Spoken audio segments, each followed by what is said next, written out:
guys, Sean with Carpet Cleaner Training. Here we're at a house today and we're going to do just a small job. So I'll take you on a quick walkthrough. Got everything already vacuumed, already taken care of as far as hoses are run. It's ready to start cleaning.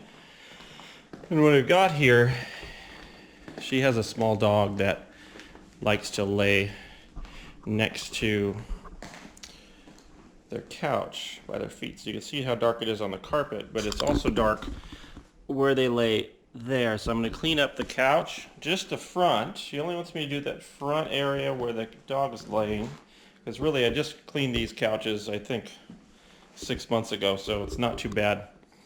And then the carpet in here obviously, and then real quick just the walk through here, and then around the bed in here. And that is it. Now,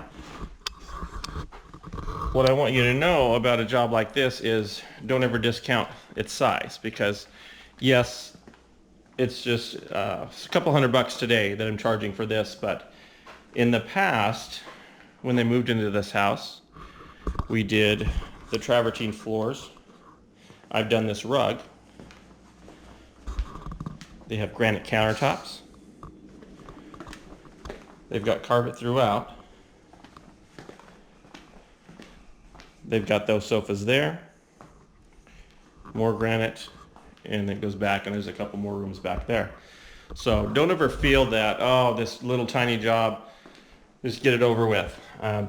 Treat them like gold, because this house is got a lot of things that you can clean. So you've got couches, you've got this floor I cleaned, I think was $900 when I cleaned it when they moved in.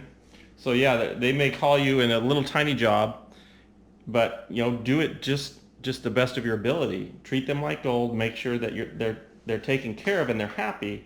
That way, when they're ready to do all this other stuff, you're there when they're going to call. Now, I've been doing them for many years when they lived at a different house, but they never stopped calling me. I mean, this is again a 10-year customer that I do yearly like clockwork all the time. So make sure that you're treating them the way they deserve to be treated. That way they're never going to call anyone else. So I'm going to get started on this couch right now, and what I'll be doing is spraying those edges, and I'm going to use Cleanse on them. I'm not going to use an upholstery cleaner. Cleanse works really good on that oily, the dog's coat is just covered in oil. It's a small poodle, I think, and those are originally water dogs, which means they have a lot of oil in their fur, so you've got to dissolve that oil, and Cleanse is really good at dissolving oil and grease. So I'm going to pre-treat those and let them sit for just a couple minutes, and then I'm going to got that water already hot, so we'll start extracting, and I'll show you exactly how I go about doing those. All right, so I'll be right back in a minute.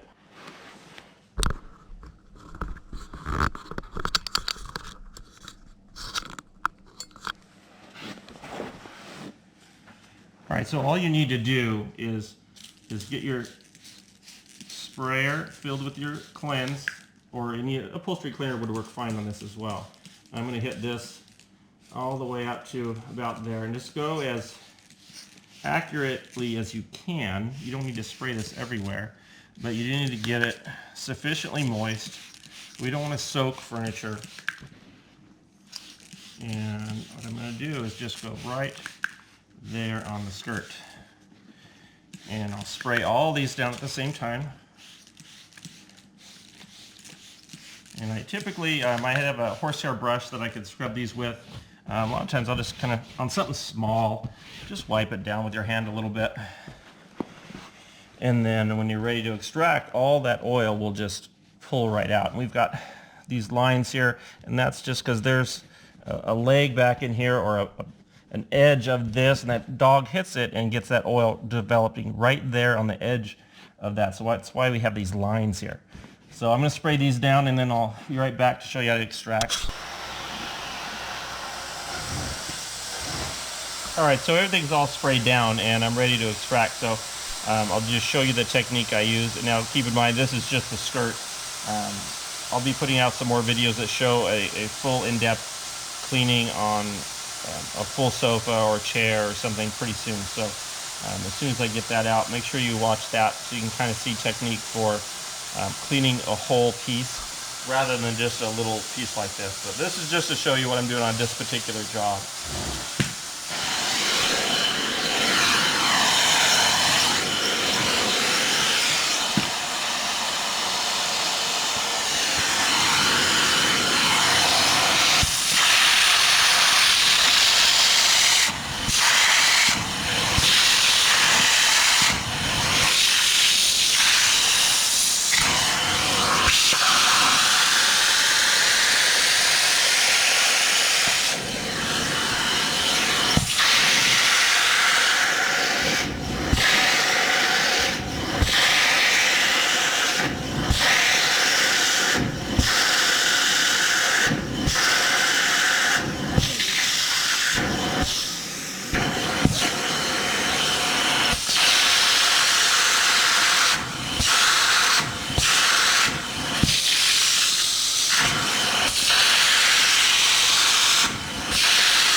All right, so that's it. That's the technique for doing that. I'll go ahead and finish this out, and I'll catch up with you in a little bit.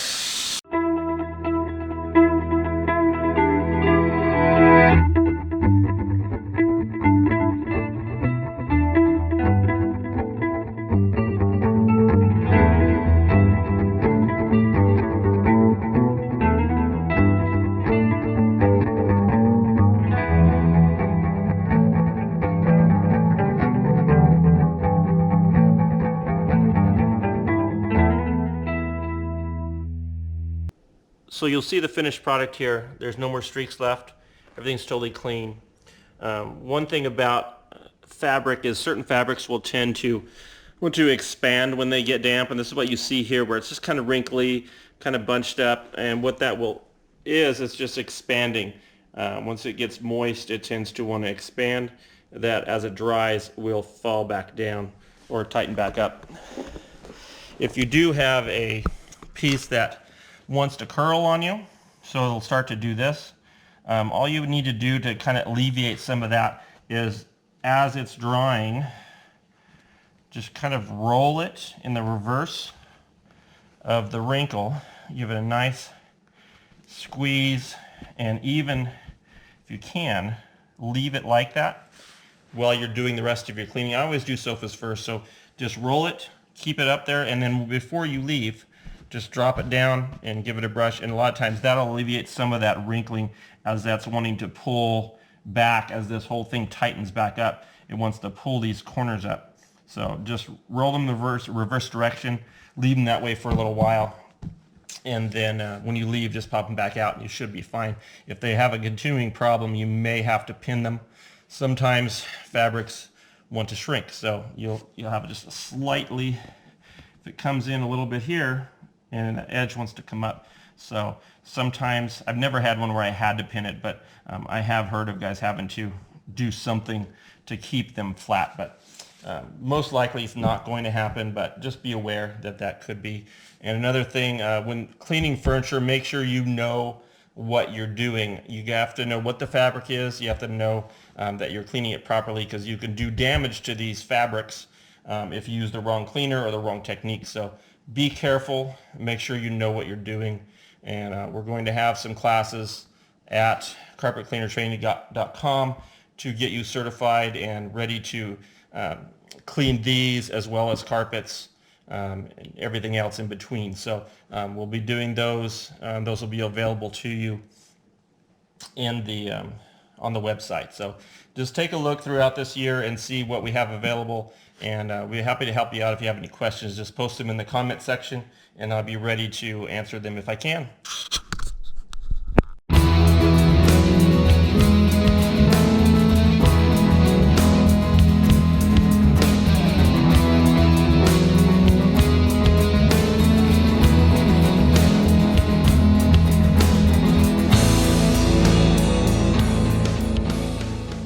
One thing I wanted to mention is make sure that you over-deliver on every job. I did not measure or even mention that this needed to be done, but I noticed it. She walked me around the house and did not point to this area, did not want it cleaned, but I'm going to do it anyway. It's a walk through to the front door. It's heavily traveled and it's dirty, so I'm going to go ahead and do it for her, and it's just part of the service that says, okay, this guy really cares. He did it. I didn't even ask. And another thing, when you're spraying an area that has furniture around, be careful with the hoses. This piece kind of got in the way if you were watching, so just be careful. Try to move those hoses by hand so they don't scrape up the furniture.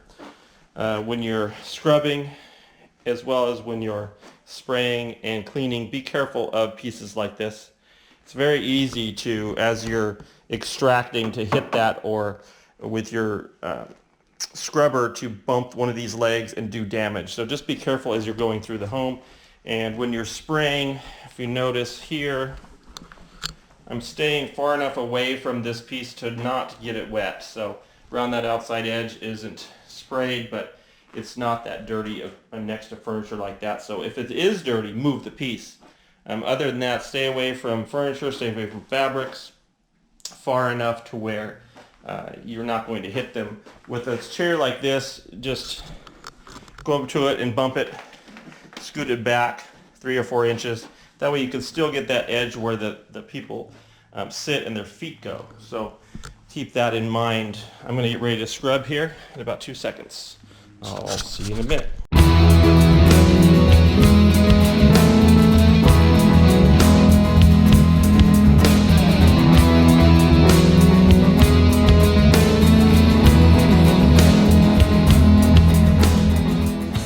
One thing, when you're training how to use that floor scrubber, one thing you just want to be really careful. What I do when I'm training someone to do this is I will take them to a big area, typically a church that I'm cleaning, or church in the area that are familiar with me and doesn't mind me coming in and maybe cleaning a room for free and doing some training on the floor machine. And I don't let anybody in a house unless I've trained them, because it's too easy to put a hole in my wall, a hole in the customer's wall with that machine if they get it out of control. So what I actually do is I will make an obstacle course for them, typically out of folding chairs, make them do real tight turns, corners, make sure they can handle the machine well. And I suggest that you do that on your own. Go in your own living room or a big area. I don't care if it's your driveway or your garage. These things will run on anything. So just get it set up.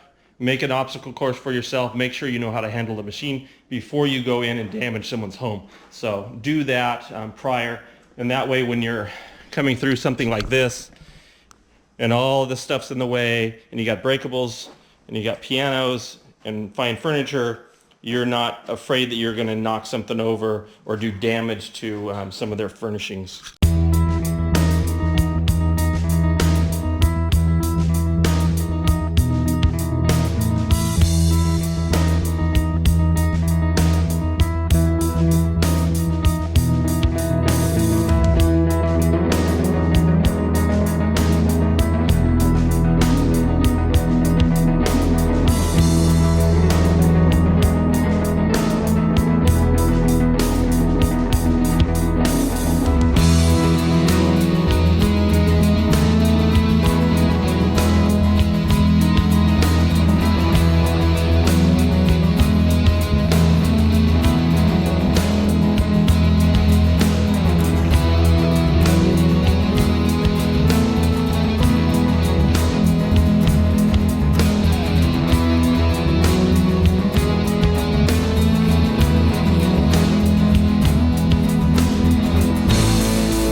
All right, so the marketing tips for today, and I know I covered this in another video, but this is just an easy one.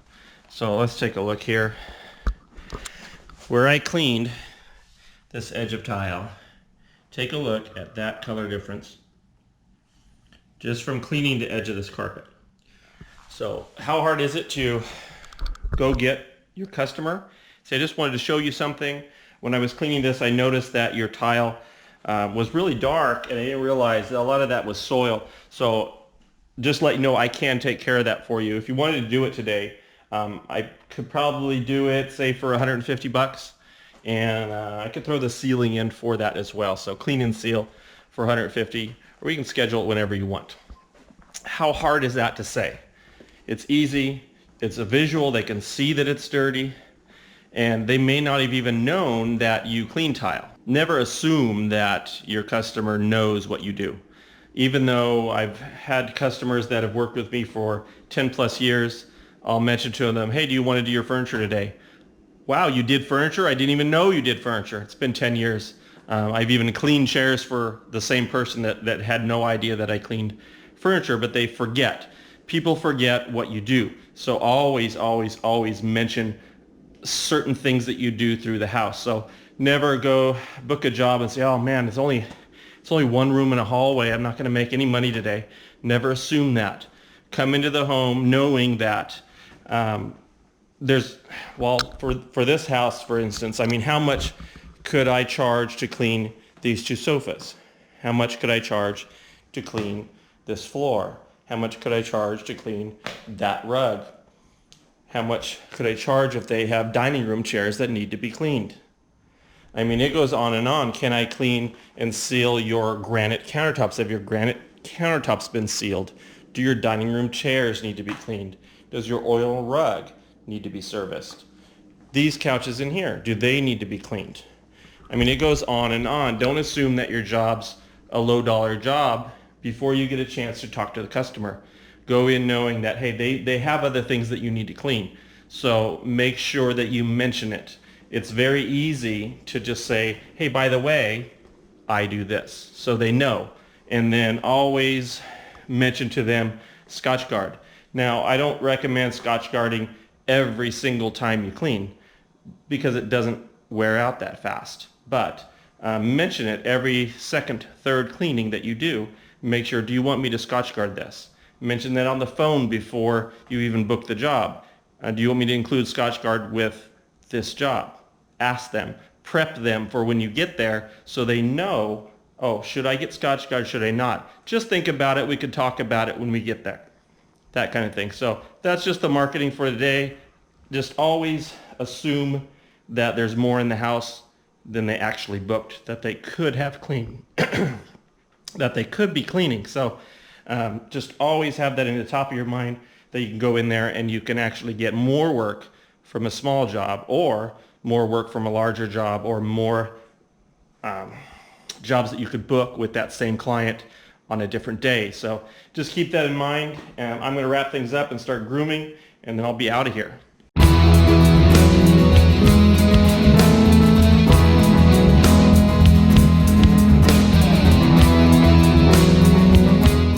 All right, so we're all wrapped up. Let's do a quick walkthrough. So that's that area that I did as an add-on, but I did not let her know.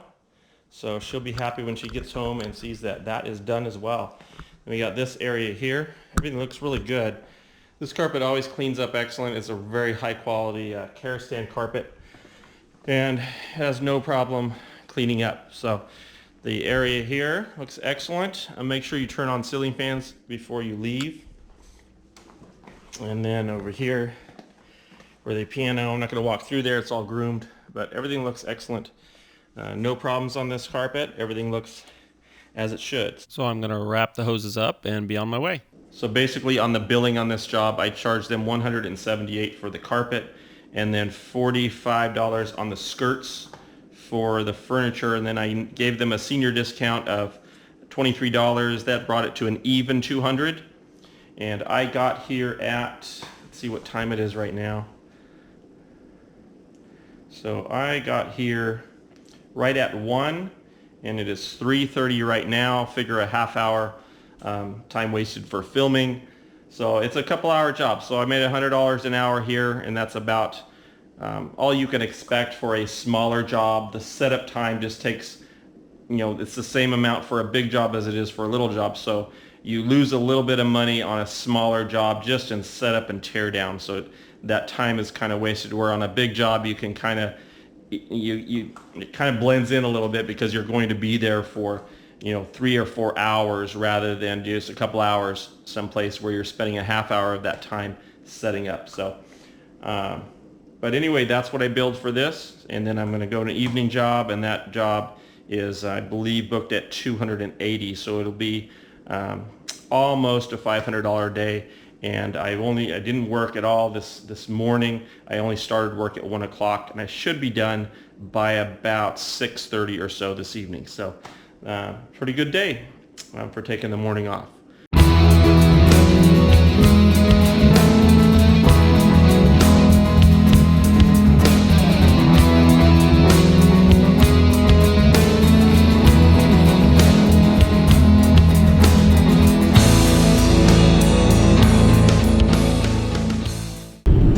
Bit about the area I'm in. This is a gated housing community. You want to make sure that if you can get into some of these areas, you will be able to kind of farm that area. Make sure that the customer that you're servicing has cards. Make sure you're knocking on some doors and letting them know, hey, I'm here cleaning today, this is my card, because the people that live in these types of communities are much closer knit, so they talk to each other more, and you'll be able to get more referral work from them just by being there and saying hello to them and letting them know you're there, and letting their customers know that, hey, pass out these cards to your neighbors. This one here probably has 300 homes in it, and I'm here, I would say, at least once a month in just this community, and that's throughout the whole year.